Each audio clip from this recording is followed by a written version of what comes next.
শিশুদেরকে নিয়ে আমরা বাইরে বের হলে আপনি যদি আপনার ভাগনা ভাগ্নিকে নিয়ে বের হন, আপনি কমনলি জিজ্ঞেস করবেন যে কিছু খাবে তোমরা, ঠিক আছে?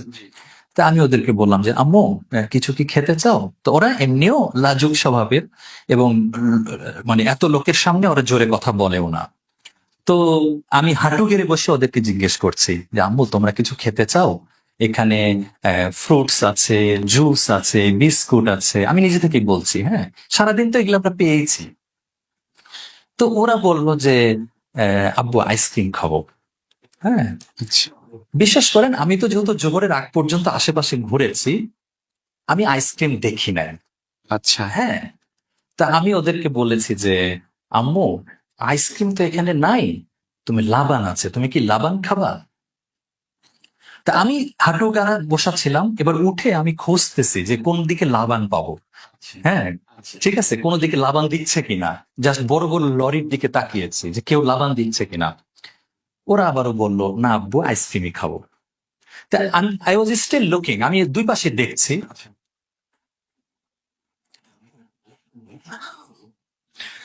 আমি জাস্ট দেখলাম একটা ভিড়ের মধ্যে থেকে দুইজন যুবক, তাদের দুই হাতে দুইটা আইসক্রিম, আচ্ছা, তারা সোজা আমার মেয়ের কাছে এসে আইসক্রিম দিয়ে গেল।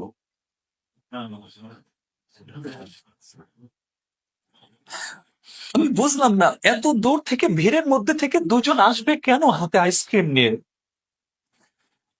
যদি হতো তাদের হাতে ডজন ডজন আইসক্রিম আছে আমি মেনে নিতাম, দে আর অলরেডি ডিস্ট্রিবিউটিং। দুজন লোক, একজনের হাতে একটা আইসক্রিম আর একজনের হাতে আরেকটা আইসক্রিম।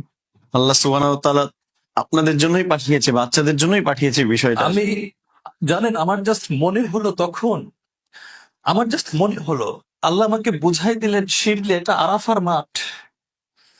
আমার ছোট হাজি চাইছে আইসক্রিম খেতে, তুমি জানো না এখানে দোয়া কবুল হয়? আমার জাস্ট মনে হলো আল্লাহ বুঝাই দিলেন how dare you tell them এখানে আইসক্রিম নাই। আমি তো এটা বলতে পারতাম আচ্ছা আম্মু আল্লাহর কাছে চাও দেখা যাক পাওয়া যায় কিনা। আমি কেন সিদ্ধান্ত দিলাম এখানে আইসক্রিম নাই? তুমি কি লাবান খাবা? Why did I offer them alternative? আমার আসলে বলা উচিত ছিল আম্মু আল্লাহর কাছে চাও দেখি খুঁজে পাওয়া যায় কিনা। আমি এখনো ভুলতে পারি না যে ওই দূর আমি দেখতে পাচ্ছিলাম, বুঝলেন, প্রায় 30-40 হাত বা 20-25-30, আমি জানি না এক্স্যাক্টলি, ভিড়ের মধ্যে থেকে দুজন আমাদের দিকে আসছে। They even did not talk to আস।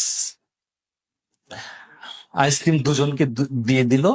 সম্ভবত আমি যদি ভুল না বলে থাকি মাথায় একটু, মানে ছোট বাচ্চাদের মাথায় একটু আদর করে চলে গেল। এবং এখানেও বলে রাখি যেদিক থেকে আসছেন তারা ওদিকে যান নাই, ফরওয়ার্ড সামনের দিকে চলে গেছেন। এখন অনেকে বলবে ভাই আরে এগুলো হয়ে যায়, উনারা দিচ্ছিলেনই, আপনারা ওই মুহূর্তে পেয়ে গেছেন। But I don't believe that. আমি এটা বিশ্বাস করি না। আমি এটা এখনো বিশ্বাস করি আমি একটা ভুল করছি, আমার মেয়েকে বলছি এখানে আইসক্রিম নাই, তোমরা লাবান খাও।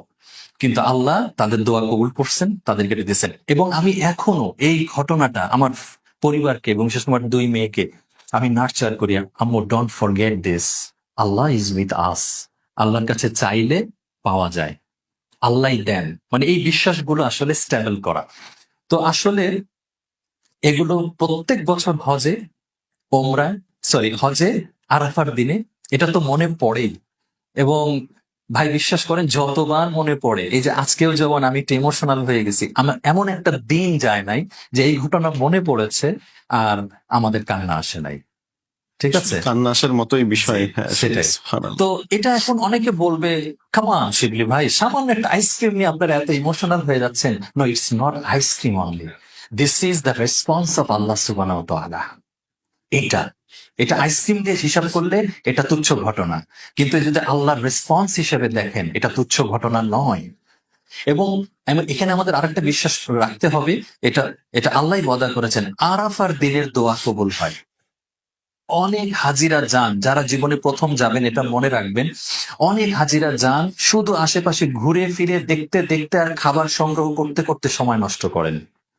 কিন্তু এটা যে দোয়া কবুলের একটা দিন, এটাই যে আপনি আগামী আপনার মানে অনন্ত ভবিষ্যৎ বংশধরদের জন্য যে দোয়া করে যাওয়ার একটা সুযোগ, আপনার ভবিষ্যৎ, আপনার অনাগত ভবিষ্যৎ সবকিছু নিয়ে দোয়া করে যেতে হবে, একটা অপরচুনিটি ছাড়া যাবে না। সুতরাং আমি বলবো যে আপনারা কেউ প্লিজ ভবিষ্যতে যারা যাবেন, এই যে একটু আগে তো আমরা সেলফি টেলফি এর কথা বলছিলাম, এগুলো তো ত্যাগ করবেনই, সাথে আমি বলবো অযথা সময় নষ্ট করবেন না আরাফার দিনগুলি। দোয়া দোয়া আর দোয়া।